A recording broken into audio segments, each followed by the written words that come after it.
7 ستمبر 1974 یوم تحفظ ختم نبوت سے یاد کیا جاتا ہے۔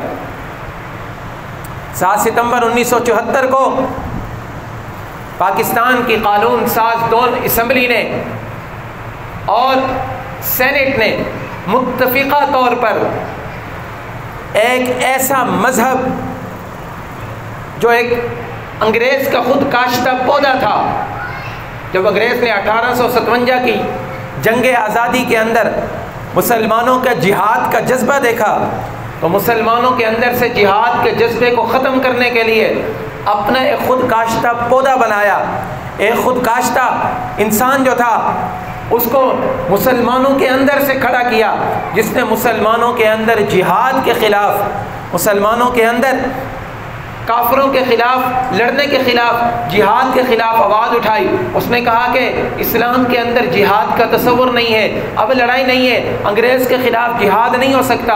اور انگریز نے اس کو اتنی تقویت دی، اتنی تقویت دی، اتنی تقویت دی کہ پورے 100 سال تک وہ فتنہ چلتا رہا۔ 100 سال تک، 100 سال کے بعد جا کر پاکستان کی قانون ساز اسمبلی نے جناب بھٹو مرحوم ان کی قیادت کے اندر جب اسمبلی کے اندر بل پیش ہوا ہے ان قادیانیوں کے خلاف، اور یہ بل کیوں پیش ہوا، کیا وجہ پیش آئی؟ جب پاکستان بنا 1953 کے اندر، 53 کے اندر لاہور کے اندر تحفظ ختم نبوت کے نام سے جلوس نکلے، اور ایسے جلوس نکلے، آپ کتاب اٹھائیں، تاریخ اٹھائیں، 1953 کی تحریک ختم نبوت جو تھی اس کے اندر 10,000 نوجوان شہید ہوئے۔ 10,000 لاہور کی سڑکوں کے اوپر خون کے اندر رنگین ہو گئے مسلمان۔ یہ پاکستان بننے کی بات ہے۔ پھر 1974 کے اندر نشتر میڈیکل کالج ملتان سے کچھ طلباء پشاور جا رہے تھے، مائی کا مہینہ تھا، اور پشاور کے اندر جب یہ ربوہ ریلوے اسٹیشن کے اوپر پہنچے ہیں تو وہاں پر قادیانی تھے، انہوں نے لٹریچر تقسیم کرنا شروع کیا، تو انہوں نے وہاں پر حضور علیہ السلام کی ختم نبوت کے بارے میں نعرے لگائے۔ یہ چلے گئے، جب واپس آئے تو انہوں نے دیکھا کہ ربوہ کے ریلوے اسٹیشن کے اوپر وہاں کے اسٹیشن ماسٹر نے زبردستی گاڑی رکوائی اور وہاں پر 300 کے قریب ناچنے والی عورتیں اکٹھے کی، اور یہ لوگ کلہاڑیوں سے، اسلحے سے، ڈنڈوں سے لیس ہو کر جتنے طلباء تھے سب کو لہو لہان کر دیا، اور کئی طلباء وہاں پر شہید ہو گئے۔ 50 کے قریب طلباء بہت زیادہ شدید زخمی ہو گئے، اور یہ کالج کے طلباء تھے، مدرسے کے نہیں تھے، کالج کے طلباء تھے۔ دیکھیں اللہ ان سے ختم نبوت کے لیے کیسا کام لے رہا ہے۔ جب یہ بات ملتان کے اندر پہنچی اور یہ خبر جنگل میں آگ کی طرح جب پھیل گئی تو علماء کرام اس وقت سارے اکٹھے ہوئے۔ مفتی محمود رحمۃ اللہ علیہ، مولانا غلام غوث ہزاروی رحمۃ اللہ علیہ، شاہ نورانی رحمۃ اللہ علیہ، اہل حدیث، بریلوی، دیوبندی، تینوں مسالک کے علماء سارے اکٹھے ہوئے، اور سب نے ایک تحریک چلائی کہ قادیانیوں کی غنڈہ گردی دن بدن بڑھتی جا رہی ہے، اس کو کسی طریقے سے ختم کیا جائے۔ اور یہ تحریک زور پکڑتی گئی یہاں تک کہ ستمبر کے اندر اس کو قومی مسئلہ قرار دے دیا گیا۔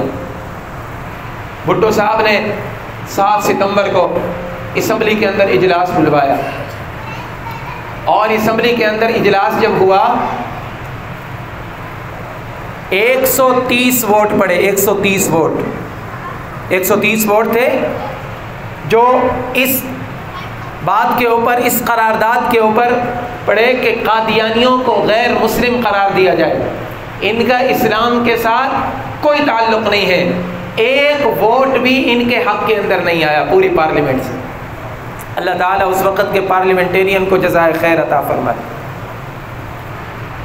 پھر شام کو ایک دوسرا اجلاس ہوا، اسی دن ہی عبدالحفیظ پیرزادہ صاحب تھے اس وقت، سینٹ کے بڑے جو تھے، ایک اور اجلاس ہوا سینٹ کا، اس کے اندر بھی کوئی ووٹ بھی قادیانیوں کے حق کے اندر نہیں آیا۔ شام کو 8 بجے ریڈیو پاکستان سے 7 ستمبر 1974 کو ریڈیو پاکستان سے شام کو 8 بجے یہ خبر نشر ہوئی کہ پاکستان کے اندر قادیانیوں کو غیر مسلم اقلیت قرار دے دیا گیا. اس لیے یہ تاریخ یاد رکھنے کی ضرورت ہے. اپنے بچوں کو یاد کرائیں. یہ یہود اور ہنود ان قادیانیوں کی مسلسل سرپرستی کر رہے ہیں، آج بھی سرپرستی کر رہے ہیں، اور آج بھی پاکستان کے اندر ان کی ارتدادی جو تنظیمیں ہیں حکومتی سرپرستی میں نہیں، خفیہ طور کے اوپر یہ لوگ اپنا کام جاری رکھے ہوئے ہیں. اس لیے یہ لٹریچر اور یہ سبق بار بار مسلمان نوجوانوں کو یاد کرانے کی ضرورت ہے. میں ہمیشہ کہتا ہوں کہ اپنے بچوں کو جیسے ہم نے پہلا کلمہ طیب لا الہ الا اللہ محمد الرسول اللہ یاد کرایا ہوا ہے، اس کے ساتھ ساتھ یہ حدیث یاد کرائیں، انا خاتم النبیین لا نبی بعدی، انا خاتم النبیین لا نبی بعدی، کہ جناب رسول اللہ نے ارشاد فرمایا کہ میں آخری نبی ہوں، میرے بعد کوئی نبی نہیں ہے. اس کے ساتھ ساتھ ہم پنجاب حکومت کو چودھری پرویز الہی صاحب ان کو ان کے لیے بھی یہ دعا کو ہے کہ اب انہوں نے نکاح نامے کے اندر، آپ حضرات نے پڑھا ہوگا، نکاح نامے کے اندر حلف نامہ ایک رکھوایا ہے کہ جو بھی نکاح پڑھا جائے گا، جتنے بھی لوگ ہوں گے وہاں پر، ان کا نکاح ہو سکتا ہے جو سارے کے سارے قادیانیوں کو غیر مسلم مانتے ہوں. کسی قادیانی کا نکاح اس نکاح نامے پر ہو ہی نہیں سکتا ہے. یہ ابھی پچھلے دنوں اس مہینے کے اندر وہ ہمارے پاس کتاب آئی ہے، اور پچھلے دنوں جو ہے نا یہ قانون پنجاب اسمبلی نے پیش کیا ہے، اور پنجاب اسمبلی کے اندر اوپر جو ہے نا انہوں نے یہ آیت بھی لکھ دی ہے، ما کان محمد ابا احد من رجالکم ولکن رسول اللہ وخاتم النبیین، یہ بھی لکھ دی ہے، اور یہ حدیث بھی لکھ دی ہے، انا خاتم النبیین لا نبی بعدی. میرے عزیزوں آخری بات عرض کر رہا ہوں، یاد رکھیں ہمارے لیے جان سے زیادہ قیمتی جناب محمد الرسول اللہ کی تحفظ ختم نبوت ہے. آپ علیہ الصلوۃ والسلام کی نبوت کی حفاظت کرنا ہمارے لیے سب سے زیادہ ضروری ہے. اس کے لیے ہم صحابہ کرام کی تاریخ دیکھیں کہ صحابہ کرام نے کیسے قربانیاں دی ہیں، ہمارے اکابر نے کیسے قربانیاں دی ہیں. میرا نوجوان طبقہ بیٹھا ہوا ہے، یاد رکھو میرے نوجوانوں، کبھی ان قادیانیوں کے ہاتھ نہیں چڑھنا ہے.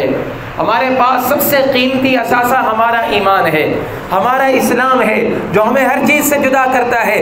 اگر ان کے ہتھے چڑھ گئے، ان کی تعلیمات کے پیچھے ہم چلے گئے، ہم ایمان سے چلے جائیں گے، اور جب ہمارے پاس ایمان نہ رہا تو ہمارے پاس کچھ نہیں بچے گا. اور ہم ان سے کب بچیں گے؟ کہ جب ہمارا تعلق علماء سے مضبوط ہوگا، جب ہمارے ذہن کے اندر ہمیں تحفظ ختم نبوت کے اوپر جو لٹریچر ہے وہ ہمیں معلوم ہوگا. اس لیے اس لٹریچر کو عام کریں، اس لٹریچر کو حاصل کرنے کی کوشش کریں، اپنے ائمہ اکرام کے پاس جائیں، اپنے علماء کے ساتھ تعلق مضبوط کریں، اور کبھی بھی کوئی بھی آدمی آپ کے سامنے نبوت کا دعویٰ کرے، چاہے وہ آپ کے سامنے اڑتا ہوا آئے، سواری کے اوپر آئے، کیسے بھی آئے، یاد رکھو یہ سارے کے سارے جھوٹے ہوں گے. اللہ کے محبوب فرما کر گئے ہیں کہ ختم نبوت کا تاج اللہ تبارک و تعالی نے میرے سر کے اوپر رکھ دیا ہے. حضور علیہ الصلوۃ والسلام کی ختم نبوت کی حفاظت کرنا میری اور آپ کی ذمہ داری ہے، اور ختم نبوت کی حفاظت کرنا یہ وطن عزیز کو الحمدللہ یہ اعزاز حاصل ہے کہ سب سے پہلے جس سرزمین کے اوپر قادیانیوں کو غیر مسلم اقلیت قرار دیا گیا وہ میرا وطن پاکستان ہے. پھر پاکستان کے نقش قدم پر چلتے ہوئے بہت سارے اور مسلمانوں نے بھی اقدام کیا ہے، لیکن سب سے پہلے جو آئین پاس ہوا ہے قانونی طور پر، ملکی طور پر قادیانیوں کو غیر مسلم اقلیت جہاں پر قرار دیا گیا وہ وطن عزیز ملک پاکستان ہے. اس لیے یہ دونوں تاریخیں یاد رکھیں. 6 ستمبر کی بھی یاد رکھیں، یہ یوم دفاع پاکستان کا دن ہے، اور 7 ستمبر 1974 یوم دفاع تحفظ ختم نبوت کا دن ہے.